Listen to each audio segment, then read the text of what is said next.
भूत के साथ सुहागरात की खौफनाक कहानी। शोभा और अजय की शादी पूरे गांव में चर्चा का विषय थी। शोभा बेहद सुंदर थी और अजय से उसका मिलन किसी परीक्षा जैसा था। शादी के बाद वे दोनों एक पुराने राजमहल में अपनी सुहागरात मनाने के लिए गए, जो गांव के बाहर वीरान इलाके में था।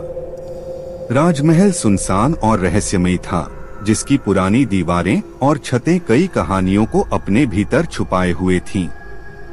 गांव वाले इस महल के बारे में कहते थे कि वहां कोई आत्मा रहती है, पर अजय और शोभा ने इसे महज अफवाह समझकर नजरअंदाज कर दिया। रात का वक्त था।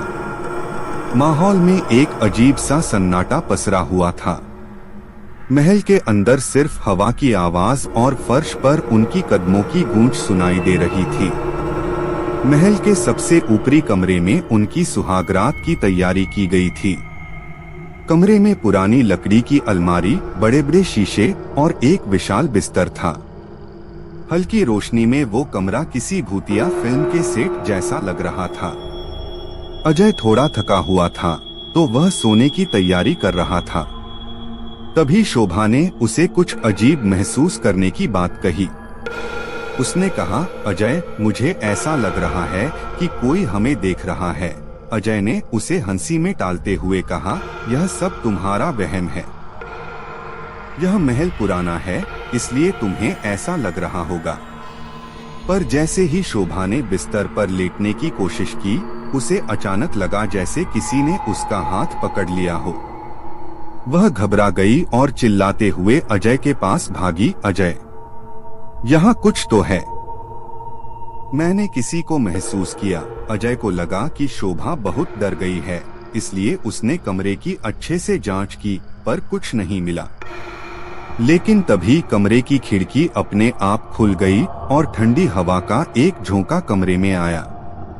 अचानक माहौल ठंडा और भारी हो गया। बिस्तर पर पड़े फूल अचानक हवा में उड़ने लगे।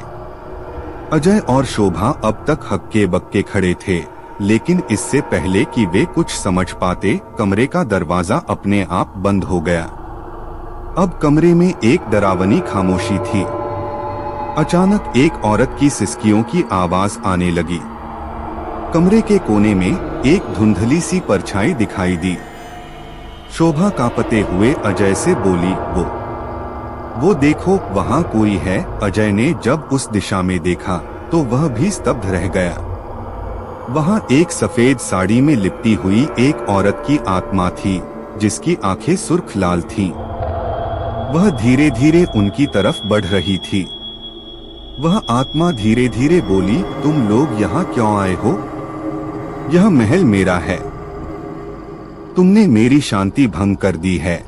उसकी आवाज में इतना दर्द और गुस्सा था कि अजय और शोभा को लगने लगा कि उनका अंत निकट है। शोभा बेहोश होने की हालत में थी और अजय कुछ समझ नहीं पा रहा था कि वह क्या करे। तभी वह आत्मा अजय की ओर देखकर बोली, तुम्हें पता है मैं कौन हूँ? मैं भी एक दुल्हन थी। इस महल में मेरी सुहागरात थी, लेकिन मेरे पति ने मुझे धोखा दिया। मैं तब से यहीं भटक रही हूँ। अब मैं चाहती हूँ कि तुम मेरे पति बनो और मेरी आत्मा को शांति दो। अजय और शोभा यह सुनकर अवाक रह गए। उन्हें लगा कि अब कोई बचाव नहीं है। लेकिन अजय ने हिम्मत दिखाई और कहा, अगर तुम्हें शांति चाहिए तो हम तुम्हारी मदद करेंगे, लेकिन इस मासूम को छोड़ दो। तभी एक चमत्कार हुआ। शोभा ने अपनी शादी की चुन्नी आत्मा की ओर बढ़ाई और बोली, यह लाल रंग तुम्हें शांति देगा। आत्मा ने चुन्नी को छुआ और अचानक उसकी आंखों में दर्द की जगह शांति आ गई।